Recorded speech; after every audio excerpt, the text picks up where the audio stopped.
once we gifted them the goal, the first goal, we just lost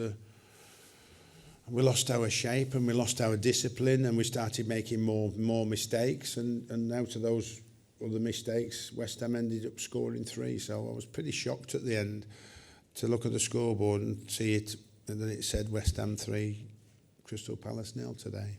Is the capability to not lose, is that something money can buy, or is it something you have to...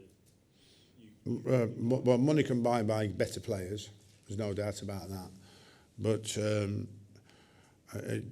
it's about coaching. It's about coaching the ugly side of the game, if you want to call it that. Like, I mean, but the ugly side is the side that wins you games and gives you the platform to win by keeping the opposition out, by being determined enough.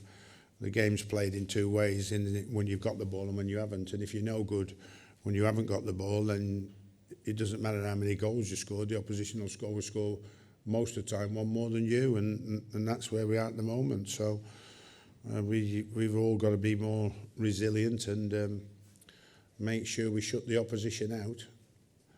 And certainly today we didn't have any particular problems, and I didn't feel like it was going to be one of those where we would collapse like we did, but we did. So it's a bit of a shock to me today, certainly after seeing the players so comfortable in the first 45 minutes. Was there any sense that you ran into sort of West Ham determined to prove they were together after the play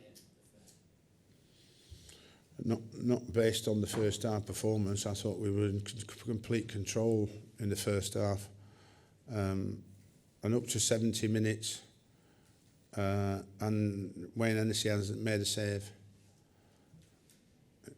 The first 45 minutes, the only attempt at goal was Andy Carroll's volley over the bar. So it's easy to let you lads write about how great West Ham was today, but they were very good in the last 20 minutes. But before that, they weren't that great, but they were much better than us on the day because they beat us.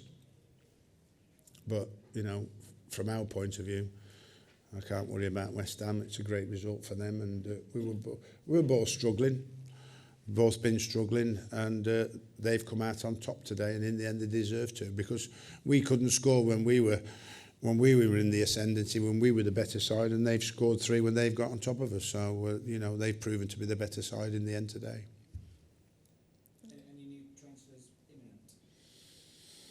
It's a tough old window this year. It's tough, but it's tough on the fact that players are going to look at us and say, we're in a relegation battle. Do I want to go to Crystal Palace? And then those that we can secure, we've got to make sure they're good enough.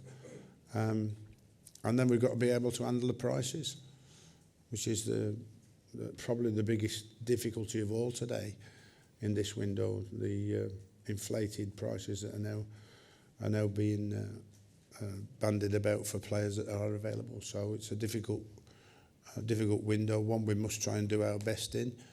And for me, it's not only about the window and new players, it's about understanding these players better and making a decision on these players, on getting them better to try and help us out, because it won't just be new players that get us out, it'll be the players who are already here playing better than they are now. And I think they all know they can play better than they are now. So we've got to try and turn that around very quickly.